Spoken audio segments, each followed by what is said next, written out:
The last page of the Water Authority's 1958 maintenance log ends mid-sentence. Not with a period, not with a dash, mid-word. The ink simply stops. My name is Mara Voss. I keep the archive on sublevel B of the Garner Street Municipal Building. This is what I've found. I want to tell you about a woman named Cecile Drunn. She was a Water Authority inspector, county contracted, not municipal, and she worked alone. That detail appears in every document I have found with her name on it. Always alone.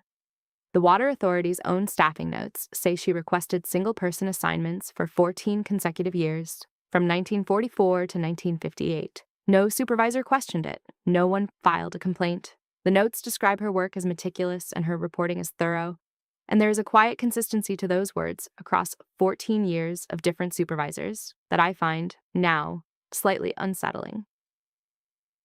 I found her file 3 days ago, placed on top of Cabinet 11 the way the Tunnel D progress record was once placed on top of Cabinet 3. Not inside, on top, waiting. I am learning not to be surprised by this. I am not succeeding. The file is a standard county buff folder, the kind with the metal clasp at the top. Her name is typed on the tab in the same compressed serif face, stamped into Cabinet 9, Drawer 7. The drawer labeled Bells. I noticed that before I opened the folder. I stood there for a moment with my hand on the clasp, noting it. Then I opened it. Cecile Drunn's final assigned inspection was the Crale Run intake channel, a series of 6 concrete measurement stations running west from the old Aldercroft Reservoir Basin, each one a small square housing about the size of a garden shed. Set flush with the ground, they measured water volume at timed intervals, recorded the readings onto paper tape, and fed those tapes to the Water Authority monthly. Simple infrastructure. Nothing remarkable, except that in the autumn of 1958, 3 of the 6 stations had stopped reporting. Stations 1, 2, and 3, the westernmost stations, furthest from the reservoir, had submitted their tapes on schedule through August. In September, they went silent. No mechanical failure was logged. No technician had been sent. The tapes simply stopped arriving. Cecile Drunn was assigned to inspect all 6 stations and determine the cause. Her report covers stations 4, 5, and 6 thoroughly, 4 pages of notes per station. Measurements, tape condition, housing integrity, approach path, soil compaction around the concrete aprons. She was meticulous, as her supervisors had always noted. Her notes for Station 3 are 11 words long. I will read them exactly as written. Station 3 present and intact. I did not go inside. There are no notes for Stations 1 and 2, and then the log ends mid-word, as I told you. I measured the distance from those intake stations to Owen Pryce's 1961 survey stakes. Station 3 sits 14 meters northeast of Stake 4, one of the 3 points along the Crale Run channel where Pryce recorded a 40-degree compass deviation. Station 2 would have been near Stake 9. Stake 9! The point that aligns with Core 11 of the Residual Deposit Survey, the point directly below this building. Cecile Drunn was at the edge of that geometry 3 years before Owen Pryce was commissioned to measure it. She was never reported missing. That is the detail I keep returning to. There is a form, a simple county form, 2 pages, that gets filed when a contracted worker fails to complete an assignment. It is routine. It is automatic. No form was filed for Cecile Drunn. Instead, what I found behind her inspection log, tucked beneath it, the way a second sheet hides under the first when you're not careful, is a single index card. It is not county stock. The paper is slightly heavier, cream rather than white, and the text is handwritten in a careful, unhurried script I do not recognize from any previous document in this archive.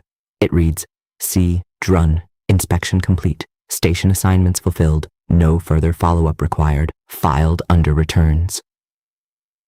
I have been through every drawer on sublevel B. There is no folder, no cabinet, no section labeled returns.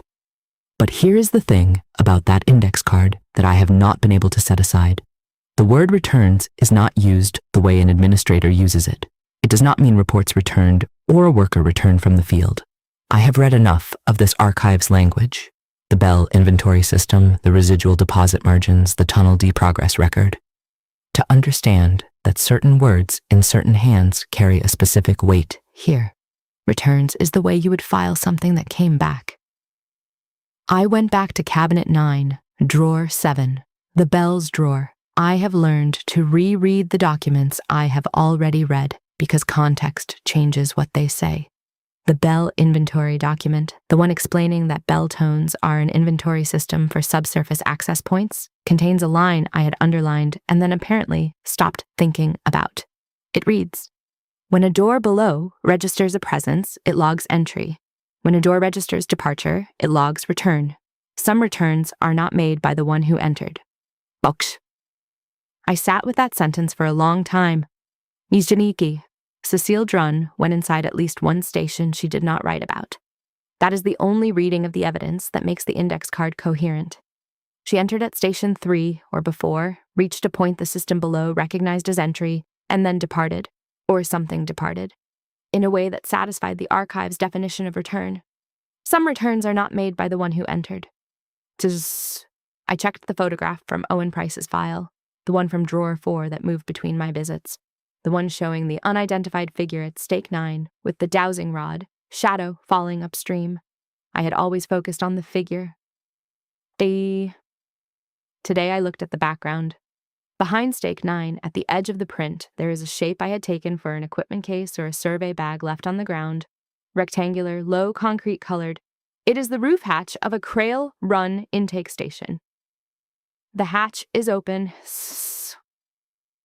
I do not know if Cecile Drunn is in the photograph. I cannot see a second figure, but I know she was at those stations in October 1958, and I know the figure in the photograph was at stake 9 in September 1961, and I know that open hatch connects them through geometry in a way I cannot fully articulate but cannot dismiss. Oh. This morning, I found something else. It was on the floor outside the East Corridor utility closet, the one I have not opened. The one above the sealed Tunnel D shaft, the one whose concrete seam has gone cold since episode 5 of my own record keeping. Laying flat on the concrete directly in front of the closet door was a single sheet of cream paper, heavier stock, the same handwriting as the index card. It said, "The folder you need is inside. You already have the key." Oh, I do have the key. I have had it since the beginning. I have not opened the door. Not yet. Because I'm trying to learn something from Cecile Drunn that she did not know to teach, that some thresholds, once crossed, change what you are eligible to be filed as. I will tell you what I find when I am ready to tell it. That is how this archive works. The records are here. The town knows what it filed. So do I.